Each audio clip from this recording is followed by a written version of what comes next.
Hop. Bonjour à tous. Eh bien, écoutez, nous sommes le dimanche. On est le quoi? On est le 22 novembre, je crois, un truc comme ça. Bonjour. Ça fait un petit moment que je vous avais promis de faire une vidéo, pas tout seul cette fois-ci, avec ma meilleure moitié, avec Com. Donc, on va tous les deux, on va reprendre en fait ce thème, ce grand thème du couple et aussi des polarités, du féminin, du masculin, du yin, du yang, qui sera un petit peu la succession, mais surtout l'approfondissement des deux vidéos que j'avais présentées sur le miroir du féminin et la question de la présence, parce que je pense que toi aussi, dans tes consultations, c'est quelque chose qui revient souvent, les questions sur le couple. Bah oui. Bah oui, voilà, ouais. Parce qu'on se parle un petit peu de temps en temps quand même, donc je sais ce qui se passe dans tes consultes.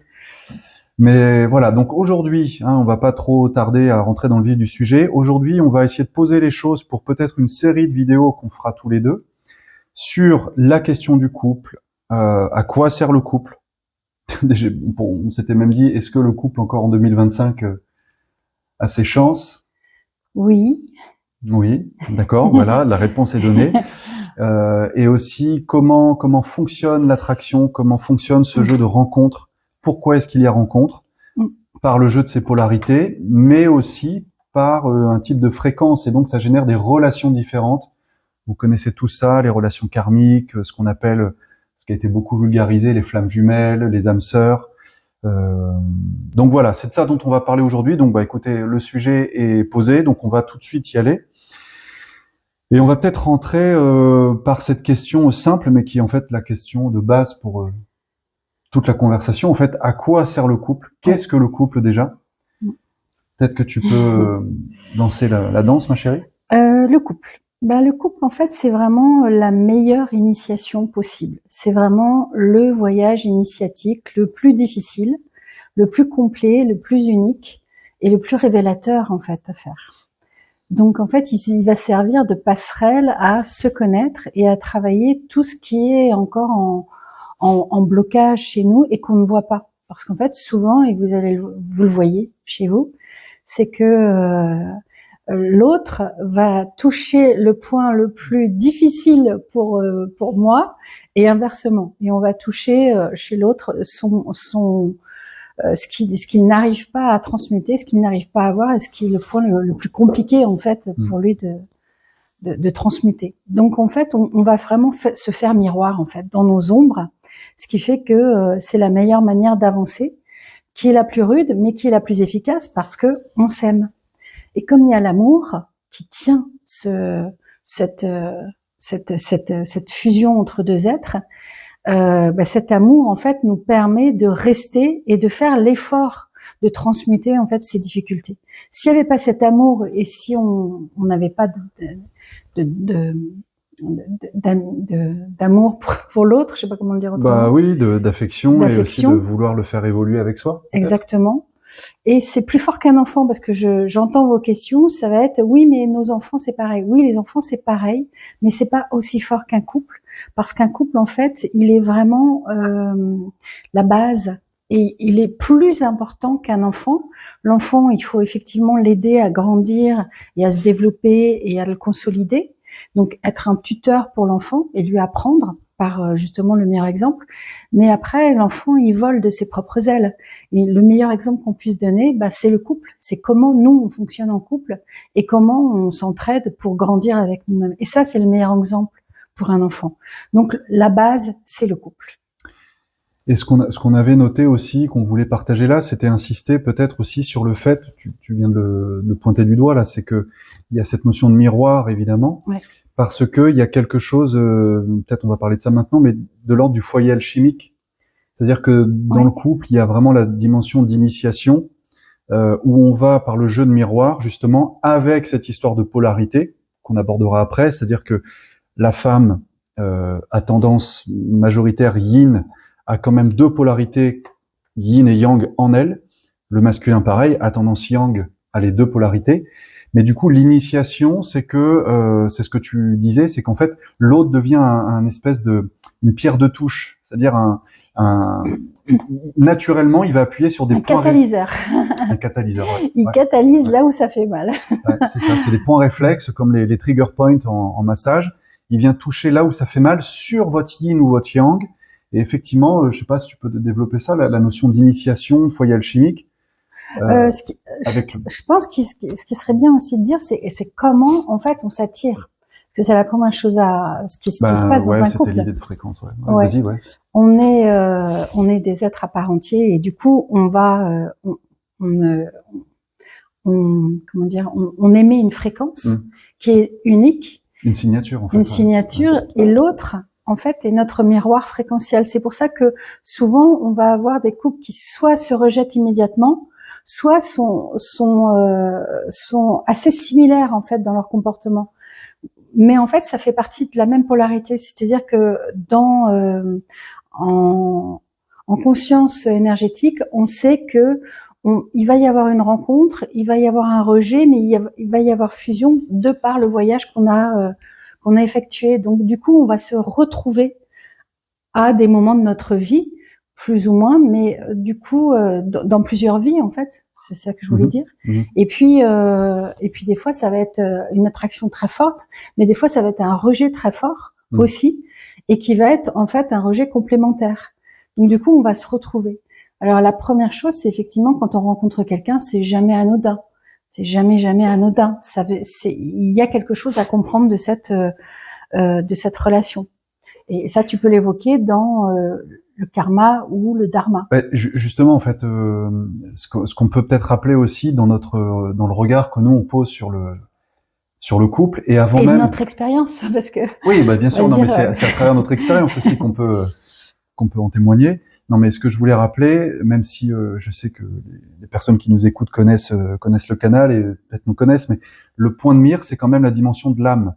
C'est-à-dire qu'on se pose tous les deux, tu me dis, et sur une perspective où on prend en considération l'âme de l'être, avec effectivement une histoire. Je vais sortir le chat. Ouais, voilà, on a des chats aussi. On n'a pas d'enfants, mais on a des chats et on est en fait les portiers des chats. Ça, c'est un vrai souci.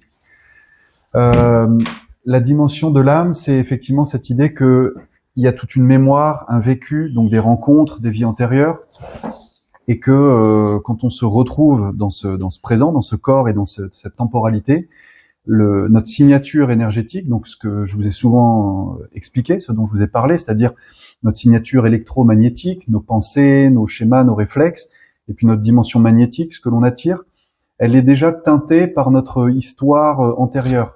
Et donc, au niveau du couple, bien évidemment, ça va entrer directement en interaction avec des âmes, des mémoires aussi, des mémoires, voilà, qu'on a déjà croisées, et on va se rencontrer effectivement soit pour dénouer des choses, soit par reconnaissance, par fréquence similaire. Et je sais plus pourquoi je racontais ça. C'était juste pour rappeler la notion d'attraction-répulsion. Oui, d'attraction-répulsion, merci, ouais. Et donc, voilà, en fait, l'enchaînement, c'était pour arriver sur ce qu'est la fréquence. Pourquoi y a-t-il le couple? Pourquoi y a-t-il rencontre? Précisément parce que les charges émotionnelles ou les charges aussi de mémoire de vie antérieure sont toujours actives au niveau des atomes permanents depuis notre âme jusqu'à notre corps physique. Donc, si vous voulez, même si vous n'en avez pas conscience directement, ces mémoires, ces programmes continuent de vibrer, d'émettre une fréquence en vous. Et ces rencontres vont être là justement pour vous permettre, en tant qu'individu déjà, de les résoudre et peut-être d'amorcer ou de poursuivre un chantier, un travail avec une partie de vous-même. D'où l'idée de... Ouais, on parle souvent d'âme sœur. Ouais. On parle de relations karmiques ou dharmiques.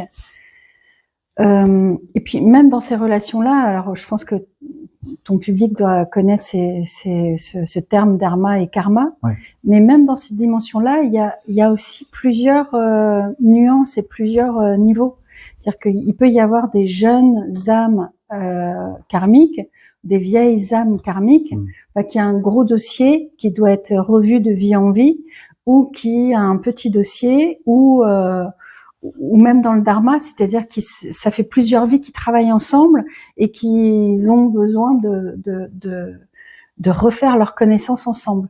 Donc c'est vraiment pas, c'est difficile de donner en fait une estimation de qualité quand on quand on se rencontre en fait. Mais on sait que c'est pour quelque chose. Et concrètement, est-ce qu'on peut peut-être expliquer un petit peu ou proposer des perspectives sur finalement pourquoi deux êtres se rencontrent alors? Est-ce que ça passe par les trois plans de la personnalité, physique, émotionnel, mental? Est-ce que ça peut être que l'un, que l'autre? Oui, je pense que tout est possible, hein, parce que vraiment c'est ça peut être sporadique parce que la personne a choisi une incarnation et de vivre plusieurs rencontres.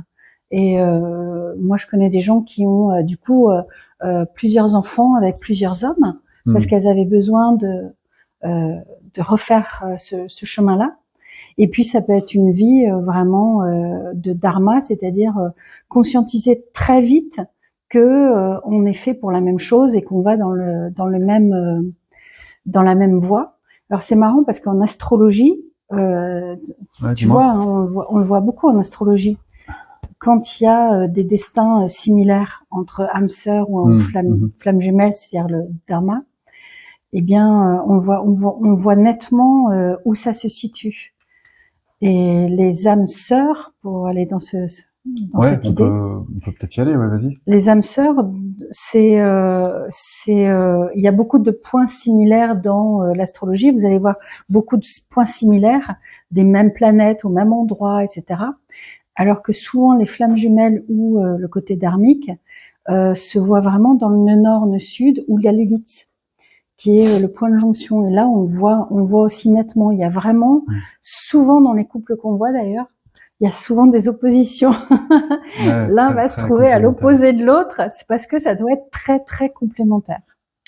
En fait, bon, je sais pas si là on va peut-être pas rentrer dans la technicité de l'astrologie ou pas ici. Par contre, ça peut être tout un sujet à développer aussi sur la synastrie dans un couple, mais sans rentrer dans le détail des points d'astrologie, effectivement, ouais, je te rejoins, on en a déjà parlé, puis on l'a vu. C'est vrai qu'il y a des croisements assez caractéristiques entre deux thèmes, donc c'est ça qu'on appelle la synastrie, hein, l'analyse de deux thèmes complémentaires, et ça se retrouve particulièrement sur des points forts du thème.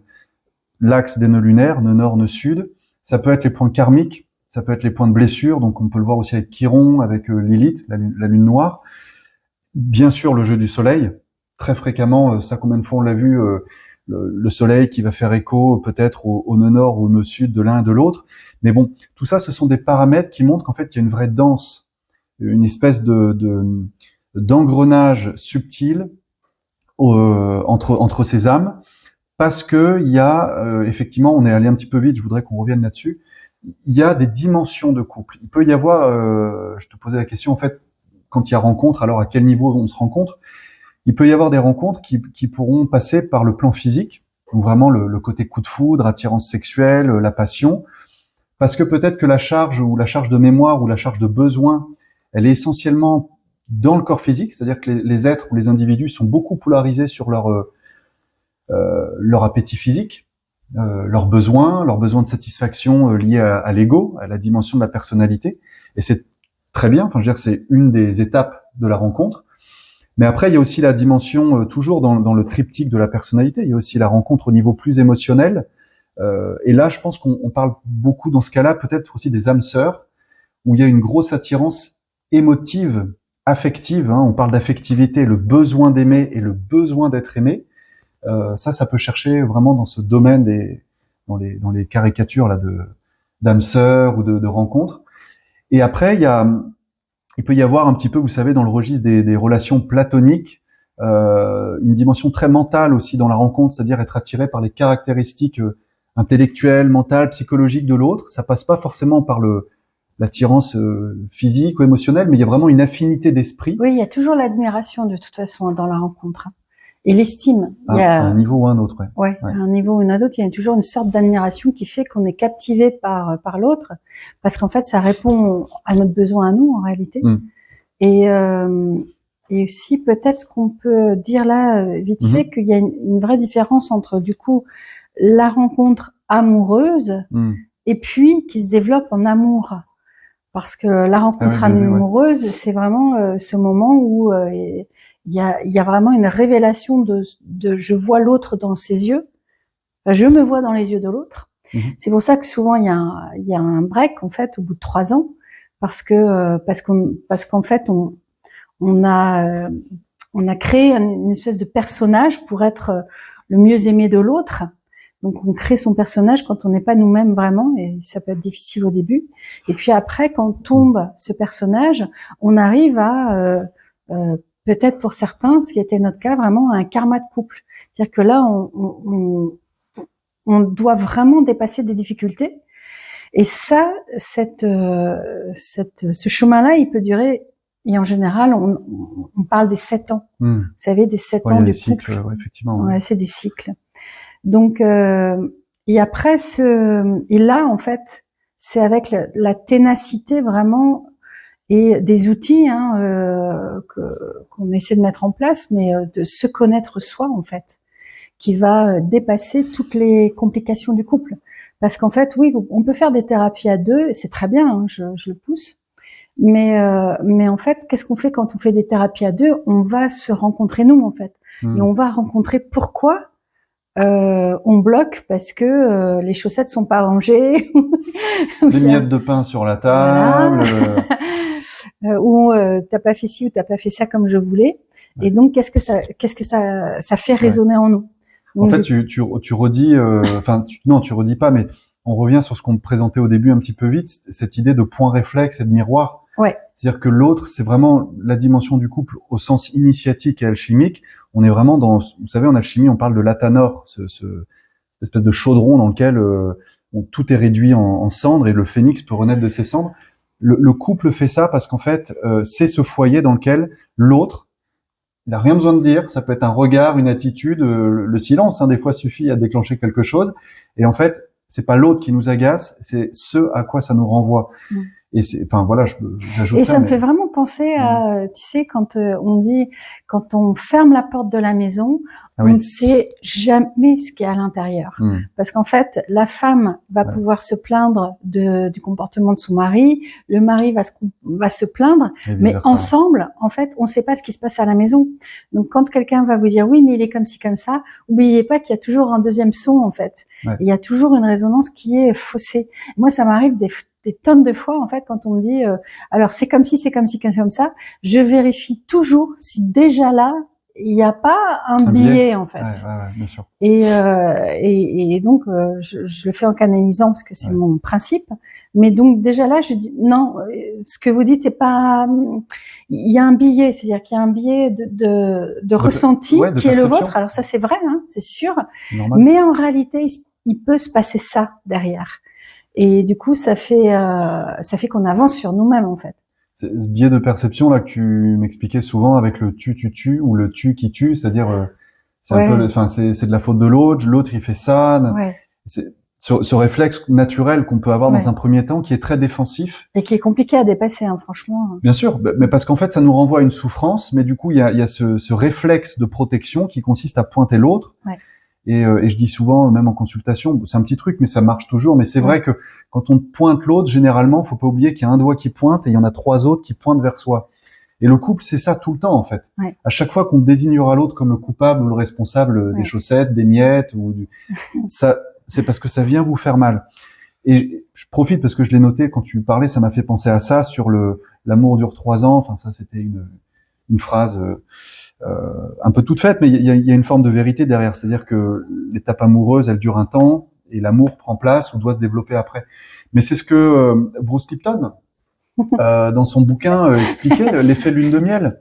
C'est hyper intéressant, ça. C'est-à-dire que cet effet lune de miel qui, alors je sais pas s'il dure 3 ans, mais qui dure les premiers temps, parce qu'en fait, on est tellement gavé d'hormones. Alors j'ai oublié le nom des hormones. À chaque fois, je les oublie, mais bon, c'est pas grave. C'est quoi? C'est l'ocytocine, l'hormone du plaisir, la sérotonine, enfin bon bref, il y a un tas de déclencheurs en nous qui se mettent en action parce qu'on est dans l'effet love. L'autre est super, on kiffe, on fait des trucs qu'on n'aurait jamais fait avant, on s'autorise. Et puis il y a un moment où le naturel revient au galop. Nos programmes remontent à la surface. Parce qu'on voit chez l'autre. Et là, l'autre. c'est le temps du karma en fait, c'est le temps de l'épreuve. On voit chez l'autre ce qu'on devrait unir en soi, mais qu'on n'a pas dépassé en conscience en fait. Et qu'on ne peut faire qu'après. Et après, là, par amour, en fait, on va travailler sur nous et on va pointer nos défauts. Et quand justement on dit ça ne me plaît pas, il faudrait prendre ce temps de silence et se dire bon, qu'est-ce que ça fait résonner en moi? Qu'est-ce que finalement je n'aime pas? Et ce je n'aime pas, c'est une partie de moi que je n'aime pas, mais que je n'arrive pas à trouver, qui est un peu dans l'ombre. Donc l'autre pointe directement là où ça fait mal. Ouais, tout à fait. Et est-ce que on peut peut-être développer un petit peu là cette histoire de différence? Alors je fais attention en disant ça parce que moi-même je suis prudent avec les catégories, les étiquettes, mais pour vous permettre aussi de nous suivre dans la logique, on va les utiliser volontairement, même si attention, je pense que c'est bien d'éviter l'écueil de se définir comme étant un certain type de couple. Mais il y a effectivement ce qu'on appelle les âmes sœurs, traditionnellement. Il y a ce truc aussi qui existe là depuis des années où on parle de flammes jumelles. Et peut-être, je pense, ce serait bien là qu'on explique un petit peu plus la dimension de rencontre entre un couple, un jeune couple peut-être, un couple karmique qui doit passer ses épreuves ensemble, et puis la notion de couple dharmique. Donc, âme sœur, flamme jumelle, hein, pour réutiliser les termes. Tu veux bien peut-être commencer, et puis on voit où ça va sur ces notions. Ce que je peux dire, c'est que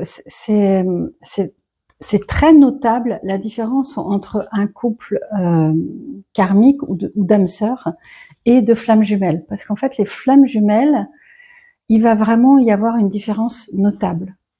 Alors ça peut être vraiment une différence d'âge, une différence de religion, une différence il est né au bout de la planète et moi pas. En fait, ces différences des disparités fortes. Ouais, très très fortes, très très fortes, mais avec derrière une case spirituelle qui coche aussi, hein, parce qu'on doit aller vers quelque part. En fait, les flammes jumelles, c'est vraiment au niveau du mental qu'il faut réguler ce mental. Et du coup, il y a vraiment une envie d'aller consolider alors le dharma, c'est vraiment le service à la vie. Le chemin de vie, ouais, le service à la vie. Donc de comprendre qu'il y a un dharma de couple qui se présente. Et il y a quelque chose de très fluide dans ça, justement.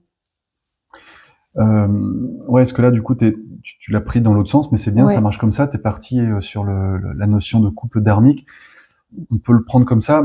Ce que je peux ajouter, oui, c'est que dans l'évolution de l'être, il y a, si vous voulez, des phases. Je pense en avoir souvent parlé dans les vidéos. C'est-à-dire qu'il y a ce qui serait un petit peu le chemin de l'aller, c'est-à-dire l'expérimentation dans le monde, les phases d'expérience, qui sont beaucoup associées au développement de notre personnalité, de ce qu'on appelle l'ego. Et je rappelle ici, parce que vraiment, des fois, je vois des caricatures. L'ego n'est pas mauvais, l'ego a sa place. Il faut justement le développer parce que c'est lui qui doit devenir le bon serviteur de notre âme et de notre être. Mais voilà, sur le chemin de l'aller, il y a tout un tas de rencontres qui sont de l'ordre de l'expérience. Comme tu dis souvent, des fois, c'est faire son bouquet de fleurs. Ouais. Ça peut être de la curiosité, ça peut être de l'expérimentation pure. Mais il n'y a pas de portée, je dirais, sur un chemin de construction.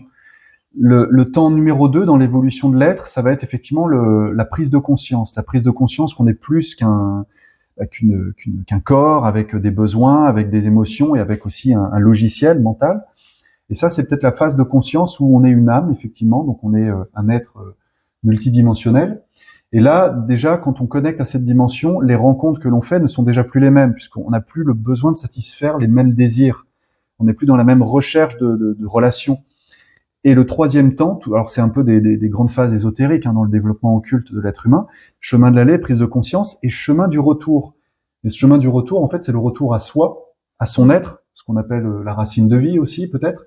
Et dans cette phase-là, il y a ce que les hindous, effectivement, appellent le dharma, le service à la vie. On n'est plus dans la dimension du karma, où on règle, où on ajuste, où on équilibre. On est vraiment dans le dharma, où on amène l'expression de son plein potentiel. Et ça passe aussi par la dimension du couple. Et effectivement, sur ces 3 temps, les rencontres ne sont pas les mêmes. Donc là, tu nous as parlé des flammes jumelles, qui seraient plus la dimension de couple dharmique, donc qui amène quoi, une dimension, un regard sur le monde, un service ensemble. En fait, il y a une admiration. Est-ce que c'est forcément ce que tu appelles, enfin ce qu'on appelle couple dharmique, c'est nécessairement un couple comment je pourrais dire ça, reconnus, ou ça peut être tout à fait des anonymes, des grands anonymes. Oui, oui, ça peut être des grands anonymes. Ou aussi des couples qui ont inspiré le monde. Il y en a eu quelques-uns. Oui, sûrement. Ouais. Oui. Tout ça pour dire qu'il n'y a pas non plus une règle, hein, attention, pour pas qu'il y ait de confusion sur. Non, c'est une symbiose en fait. C'est comme une symbiose qui est différente des couples qui sont plus dans les couples âmes-sœurs ou carrément karmiques en fait, ou qui viennent pour vivre les couples karmiques, ça peut être de l'ordre du sacrifice où la femme est soumise, puisque dans les grandes thématiques de polarité, on va parler de l'homme dominant et de la femme qui est soumise. En général, c'est ça. C'est-à-dire un yin. D'ailleurs, aujourd'hui, notre problématique dans la matrice dans laquelle on est, c'est vraiment le pouvoir et la domination. C'est vraiment ça le grand problème. Et donc, c'est difficile pour le monde de ne pas vouloir dominer. C'est comme une drogue en plus. Et le masculin, en fait, est symboliquement cette domination. Donc, du coup, la femme, elle, dans son yin, va avoir tendance à se soumettre, se taire, être... elle est toujours divisée en deux, la femme. Donc, c'est soit... ça remonte soit la prostituée, soit la maman. Mais c'est soit l'un, soit l'autre. Ouais, en gros, ce que tu veux dire, c'est soit Lilith, enfin pour parler clairement, soit la prostituée, la pute, soit la Vierge Marie, la sacrificiée. C'est ça. Ouais. Dans l'idée, le féminin est double. Et l'homme, c'est le guerrier, et c'est la brute, et c'est le dominant, quoi. Ouais. Donc ça, c'est les trois caricatures, on va dire, les archétypes. Les trois archétypes, il faut fusionner notre féminin déjà, être en accord avec la rebelle en nous et la maman pour se centrer. Et puis après, il faut fusionner avec nos masculins. Et de nos féminins, c'est la créativité et la connaissance, peut naître du coup le masculin dans toute son énergie masculine, sa beauté, sa puissance en réalité. Parce que quand c'est inversé, on est dans le pouvoir, on n'est plus dans la puissance. Parce qu'en fait, ce qu'on voit aujourd'hui, c'est que il y a une tendance exacerbée autant chez la femme que l'homme à être dans un rapport de conquête du pouvoir, de l'autorité, et ça, on pourrait dire que c'est une exacerbation du principe yang.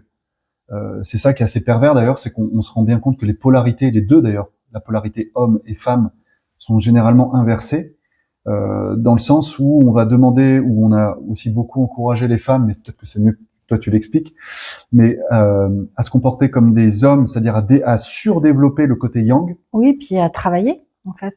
Oui, enfin aussi. Ça à travailler encore à la limite, c'est pourquoi pas, mais c'est surtout à le surdévelopper, cette idée d'être l'égal de l'homme. Alors l'égalité des sexes, oui, et là je pense qu'on va s'arrêter là parce que c'est pas non plus le but de faire de la sociologie ou de la politique sur les rapports sociaux, mais on parle bien de la dimension yin et yang, sachant que le côté yang chez l'homme et chez la femme, c'est cette énergie d'action, de concrétisation, mais aussi de structuration. Comment est-ce qu'on consolide les choses, parfois par la conquête, mais par l'affirmation de soi. Et le problème, c'est que actuellement, on voit bien qu'il y a une confusion entre puissance et agression, puissance et violence. On a confondu les deux archétypes, puissance égale violence. Or, la puissance n'est pas la violence, et ça peut générer une frustration au niveau du yang qui n'ose pas s'exprimer.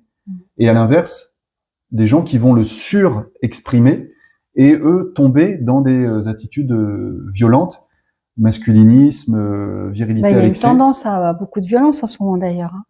Beaucoup de violence, beaucoup d'agressivité. Le yang est pas du tout maîtrisé, quoi. C'est vrai qu'il a tendance à tout le temps vouloir prendre le pouvoir et donc c'est vrai qu'on entend beaucoup de gens qui savent plus si est-ce qu'on est égaux ou est-ce qu'on n'est pas égaux, parce que l'homme, on n'est pas égaux dans la force, bien sûr, mais en réalité, si on regarde tout du point de vue de nos êtres, en fait, on doit vraiment avoir notre pouvoir masculin en nous, notre pouvoir féminin en nous, et c'est pas l'autre qui est le reflet de quelque chose. Ouais, tout à fait, ouais. Et ce que je voulais ajouter, c'était aussi peut-être la tendance à caricaturer le yin, c'est-à-dire cette dimension du féminin. Et je dis bien la dimension du féminin, pas la femme. Hein, je rappelle que yin et yang sont deux polarités qu'ont chaque sexe. Mais la caricature du yin, ce serait de faire justement des attributs du féminin, ce qu'on nous sert depuis l'époque des religions, en fait, hein, un peu pendant toute l'ère du poisson, c'est-à-dire un féminin qui serait uniquement dans la douceur, dans le service, dans le sacrifice, et l'autre tendance du féminin, c'est-à-dire être finalement au service ou à l'oubli de soi, au profit du masculin. La femme soumise, la femme sexy, la femme qui assouvit les plaisirs. Et ce yin, quand il est poussé à l'extrême, il peut donner lieu à de la manipulation. Parce que finalement, si l'expression de la force et de la puissance ne se fait pas aussi par le yin, il va chercher à manipuler, à louvoyer pour arriver à ses fins. Mais donc c'est comme ça qu'on en arrive à une inversion des polarités et à une caricature et surtout à une perversion. Oui, et tant que tu parles de ça, vas-y, profite. J'ai envie de faire un point très très important sur les pervers narcissiques. Ah oui, ouais, bien vu, ouais. Parce que c'est un message que tu fais passer, c'est ça? Non, ça c'est insupportable. Enfin, pour moi de voir ça, c'est-à-dire que il y a beaucoup de gens et beaucoup de femmes aussi qui pensent être mariées à des pervers narcissiques. En réalité, c'est vrai qu'on a lu nous le livre de Petit Colin. Ah oui, Christelle Petit Colin, sur les manipulateurs, je crois que c'était. Qui est un livre qui est écrit depuis déjà 20 ans, et puis elle dit toujours qu'elle a... Ouais, peut-être une bonne dizaine d'années. Ouais, peut-être. Du coup, elle dit qu'elle a jamais rien à ajouter, parce qu'en fait, il est toujours aussi bien, son livre. Et dans les points les plus importants, c'est que les hommes pervers narcissiques sont en fait une petite communauté, très petite. C'est pas le commun des mortels, c'est pas la plupart des maris et des hommes sur Terre. Donc on a fait une généralité de quelque chose qui est minime. Et ça, il faut vraiment arrêter avec les pervers narcissiques. Enfin, je trouve. Et le pervers narcissique, pour dire, en général, ce que dit Petit Colin, mais je vais la résumer. Oui, enfin, pas qu'elle, hein, d'ailleurs, mais pas très bien, certainement, mais elle dit souvent que c'est des hommes qui ont énormément de pouvoir, donc c'est politiciens en général, qui sont très très riches, au-dessus de la moyenne. Il y a un haut statut social. Ouais. Et qui peuvent être aussi des médecins aussi qui ont. Ouais, c'est ça. Enfin, c'est le prestige social de la fonction et du titre. Donc c'est vraiment pas le commun des mortels. Donc je pense qu'il faut arrêter cette croyance que l'homme est tout de suite un pervers narcissique et qu'il y a des dérives. Non, l'homme, il essaie de faire ce qu'il peut, et c'est vrai que dans notre société où on lui demande d'être parfait, d'être riche, d'être en sécurité, enfin on lui demande beaucoup de choses, il y a beaucoup de poids sur lui, et je pense que du coup la réaction aujourd'hui c'est soit un trop grand féminin, soit un trop grand masculin, parce qu'il arrive plus à être dans cet axe entre les deux en fait, équilibré. Donc ça, ouais, c'était important à dire. Et la femme, elle a ce côté victime tout le temps. Il y a beaucoup de femmes qui sont dans cette victimisation de la femme, soumise, ce qui peut être une réalité de nos vies aussi, hein, parce que le pouvoir aujourd'hui est aux hommes. Mais pareil, il y a un équilibre à avoir dans sa féminité et dans le masculin qu'elle doit aussi apprécier en elle. Et écoute, sur la question des polarités, de toute façon, on pourra reprendre ça peut-être plus au cas par cas avec comment un homme peut lui développer ses tendances. Alors a priori yang, c'est plus simple pour lui, encore que pas forcément. Oui. Mais polarité yin aussi, aller vers son féminin, donc aller plus vers les qualités yin. D'ailleurs, je me rends compte qu'on ne les a même pas énoncées, mais qualité yin, ça va être des qualités plus introspectives, donc d'intuition, de ressenti, de créativité, bien sûr, d'intuition, je l'ai déjà dit. Mais c'est pour ça qu'on essaie de tuer la femme aujourd'hui aussi, hein, dans notre monde, c'est-à-dire plus de créativité, plus d'intuition. Et le téléphone participe à tout ça, c'est-à-dire quand on est complètement sur notre téléphone, on n'arrive plus à réfléchir par nous-mêmes, donc ça tue notre désir de curiosité, d'envie, de créativité aussi. On préfère rester sur le canapé à regarder des vidéos, et c'est vrai que c'est plus facile, mais en réalité c'est vraiment ce yin en nous qu'il faut développer, cette créativité et les connaissances. Il faut développer les connaissances, que ça soit par l'art, par la poésie, par l'alchimie, par les mathématiques, enfin peu importe, c'est hyper important pour augmenter son don, le don qu'on a de naissance, et augmenter notre curiosité. Il n'y a pas de curiosité si on connaît parfaitement un sujet. Par contre, si vous avez envie de développer plein de sujets, c'est ce qui va faire que vous allez devenir hyper créatif en fait. Parce que ah oui, mais dans tel sport, je sais ça et ce serait intéressant de le mettre là-dedans. Plein de choses. En fait, plus vous allez toucher à de la créativité, plus ça va émettre ce sentiment de créativité en vous. En t'écoutant, ce que je voulais ajouter là-dessus, c'est que effectivement aujourd'hui, le monde dans lequel on est, on le voit bien, a tendance, volontairement d'ailleurs, à nous déconnecter de nous-mêmes, à chercher la déconnexion de nous, en nous imposant un rapport, comment dire, pas un rapport, pardon, en nous cherchant, voilà, à nous connecter à l'extérieur, j'y arrive, à nous connecter donc au réseau, à nous connecter à l'information, à l'énergie de peur qui est liée aussi à ça. Mais en fait, une forme de distanciation par rapport à nous. On n'est pas du tout invité à revenir à notre bon sens, à nos ressentis. D'ailleurs, ça nous a fait beaucoup rire, tu te souviens? Un jour, pour vous donner des exemples de caricatures, mais vous comprenez où je veux en venir, c'est que à l'époque, c'est pas à l'époque, c'était il y a 1 an ou 2 d'ailleurs. Il y a 1 an. Voilà, quand on nous parlait de sécheresse et de réchauffement climatique, c'était intéressant d'entendre par exemple que la météo nous disait surtout ne vous fiez pas à vos ressentis. Nous sommes en période de sécheresse. C'était une vraie phrase. Parce qu'ils sont tellement emmerdés. On n'a pas compris, nous. Ouais, on n'a pas compris, oui, c'est ça, exactement. Mais ils sont tellement embêtés, emmerdés à vouloir nous imposer un narratif que voilà, on voit de manière générale, je sors du cas particulier, mais de manière générale, il y a une déconnexion de l'individu. On le voit avec l'intelligence artificielle, la réalité virtuelle. On le voit aussi par le phénomène des médecines, où on est bombardé aussi de produits, de perturbateurs endocriniens. Et donc, je dirais que effectivement, le couple, de ce point de vue-là, nous ramène nécessairement à nos propres détecteurs, à nos propres. Et c'est là où ça peut être très difficile de tenir un couple, parce que en effet, comme c'est cette idée de foyer alchimique, j'avais utilisé ça dans une autre vidéo, j'avais dit c'est un peu le réacteur nucléaire du développement personnel.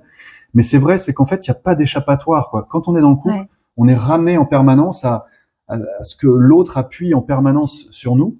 Et donc, ça génère 2 tendances. Soit la fuite, donc les couples qui se séparent, ou l'homme qui se retranche parce que, ou alors la femme aussi qui voit un pervers narcissique en permanence.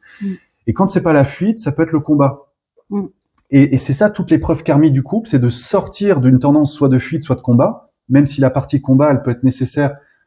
Alors bien sûr, peut-être pas en arrivant aux mains, je vous le souhaite pas, mais d'être en friction pour sortir de ça grandi personnellement et dans la dimension dharmique. Oui, et puis du coup, ce qu'il faut dire vraiment, c'est que c'est vrai que dans un couple, et ça il faut essayer de se le dire le plus souvent possible quand on est en contradiction, c'est que on ne gagne pas contre l'autre. Et souvent, comme on est dans cet esprit en fait très homme, très contrôle, très pouvoir, on a tendance à vouloir gagner un combat en fait, et on ne gagne jamais un combat. Et parfois il faut savoir se taire. Alors c'est très difficile, parce que on dit oui mais j'ai raison, je vais lui dire et il va le comprendre, etc. Et en réalité non, parfois il faut vraiment savoir se taire, parce que si l'un se tait et qui prend sur lui, en fait c'est le couple qui se lie de nouveau, parce que dans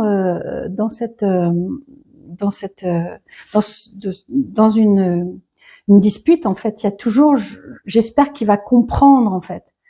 Et si à ce moment-là, il n'est pas apte à comprendre parce que c'est inconscient, en fait, le seul moyen, c'est une liaison d'être dans le lien, en fait, dans le lien à l'autre. Et donc, du coup, d'embrasser l'autre là où il en est. Alors, c'est pas facile pour lui et pour elle. C'est même compliqué des fois à faire ou à comprendre, mais c'est vraiment un moyen de savoir que on n'est jamais.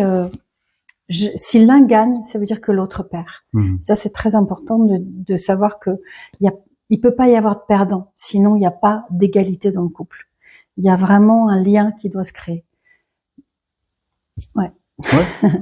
Alors, écoute, je pense qu'on a... Bon, de toute façon, c'est une première... Oui, on a un peu passé tout en revue. Ouais, on a brossé large, je sais pas si on est allé à fond dans les sujets, mais c'était pas l'idée, c'était surtout de vous présenter un peu notre approche, d'exposer aussi les grands thèmes qui pourraient être développés successivement. J'avais noté des questions que certaines personnes avaient posées dans les commentaires, donc on nous avait demandé aussi, enfin on m'avait demandé suite aux 2 premières vidéos, peut-être de développer un peu plus ce que serait une femme avec un masculin intérieur en réaction, et de voir ou percevoir une approche douce pour elle, avec elle et dans le couple. Quelqu'un m'avait demandé aussi une vidéo qui traite des styles d'attachement amoureux. Peut-être cette histoire de runner, de chaser, comment on se court après ou comment on fuit. Enfin, voilà, là on fait pas tout ça ici, sinon ça va être un grand bordel cette vidéo. Mais voilà, il y a vraiment beaucoup d'aspects à voir. Je pense qu'on va continuer cette série de vidéos. Pourquoi pas de se fixer un rendez-vous, ça peut être le dimanche. On verra. Si on verra déjà vous comment vous y répondez, si ça vous intéresse, si ça vous plaît. Et si vous avez des questions. Et voilà. Et si vous avez des questions, profitez-en dans les commentaires, ou d'utiliser le lien maisonadamcara.fr avec le formulaire de contact. Évidemment, là c'est un petit peu on va passer à la conclusion, mais c'est aussi l'occasion de faire le quart d'heure pub. Mais je le dis souvent comme ça avec humour. Mais oui, c'est aussi pour vous expliquer et vous présenter nos accompagnements, parce que ce soit toi, ma chérie, ou moi, on a des accompagnements individuels, et je pense aussi qu'on va faire ça en couple, essayer de l'amener le plus possible. Oui, parce que c'est vrai qu'on nous le demande, et c'est déjà les stages qu'on faisait à la maison, en fait, qui étaient vraiment couple, pour essayer de voir quelle était la problématique. Et c'est vrai que on faisait des soins notamment où on était tous les 4. Et nous, on faisait le soin sur la personne et l'autre écoutait. Et à chaque fois, c'était toujours tordant. Mais quand je faisais la lecture, ou que toi, tu faisais une lecture sur le corps, t'as le 3e qui faisait « Oui, c'est ça !» voulant dire ce que tu dis, c'est juste, il faut qu'il l'entende. Parce que là, on dit, ça venait de l'extérieur, en fait. Donc, ça aide à chaque fois tout le monde à comprendre un petit peu sa vérité intérieure, mais évidemment toujours en l'accueillant, en créant ce lien, parce que si on comprend pas l'autre et ses tourments intérieurs qui sont connus ou inconnus d'ailleurs, parce que ça peut venir vraiment d'une enfance qui n'a pas été révélée à ses yeux, donc qu'il ne connaît pas encore, donc ça peut être compliqué pour lui de comprendre quelque chose qu'il n'a pas investi en fait. Ouais, qui est dans le subconscient et qui est pas monté à la... C'est vrai que ça serait intéressant de pouvoir aider du coup les couples dans cette...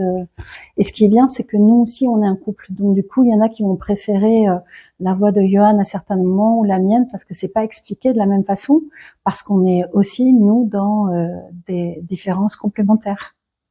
Exactement. Donc voilà, c'est ça dont on va parler au fur et à mesure du temps. Donc merci de nous avoir écoutés, merci pour votre temps.